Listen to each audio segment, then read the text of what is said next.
And when it was decided that we should sail for Italy, they delivered Paul and some other prisoners to a centurion of the Augustan cohort named Julius.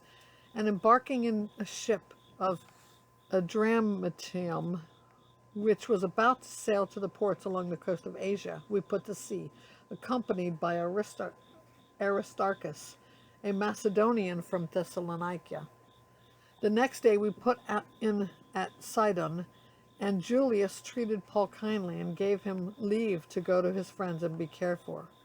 And putting out to sea from there, we sailed under the lee of Cyprus, because the winds were against us.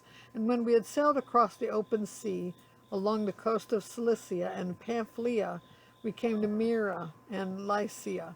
There the centurion found a ship of Alexandria sailing for Italy and put us on board.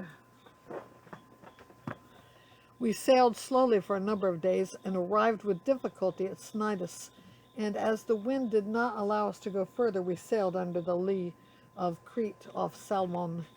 Coasting along it with difficulty, we came to a place called Fair Havens, near which was the city of Lasea.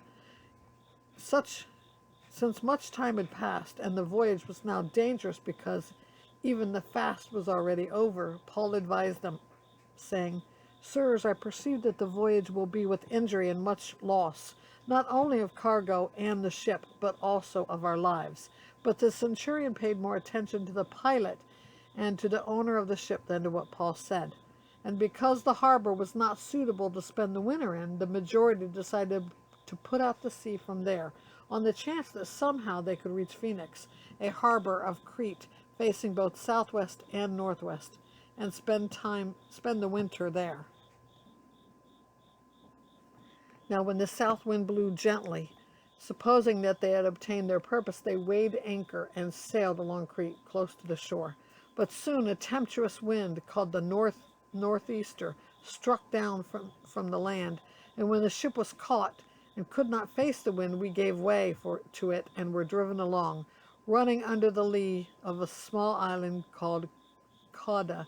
We managed with difficulty to secure the ship's boat. After hoisting it up, they used supports to undergird the ship.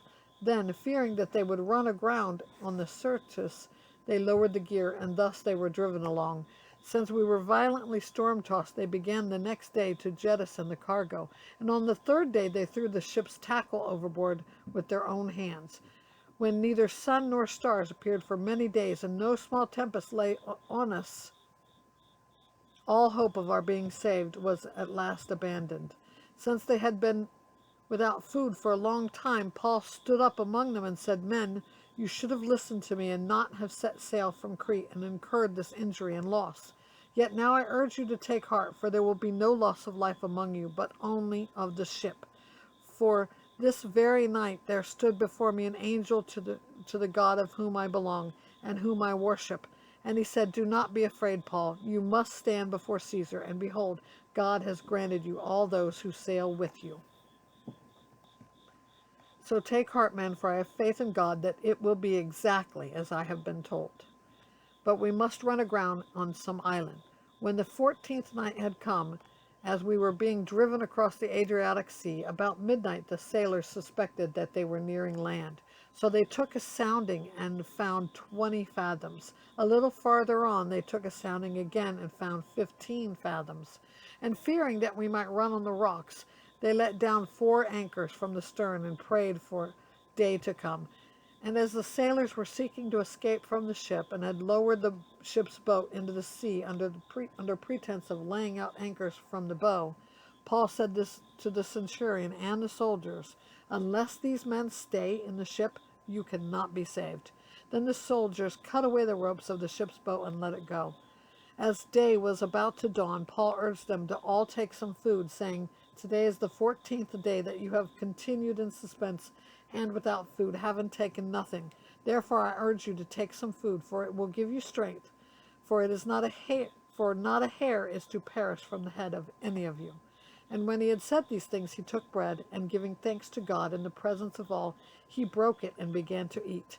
Then they were all encouraged and ate some food themselves. We were all 276 persons in the ship. And when they had eaten enough, they lightened the ship, throwing out the wheat into the sea. Now when it was day, they did not recognize the land, but they noticed a bay with a beach, on which they planned, if possible, to run the ship ashore. So they cast off the anchors and left them in the sea, at the same time loosening the ropes that tied the rudders. Then hoisting the foresail to the wind, they made for the beach. But striking a reef, they ran the vessel aground.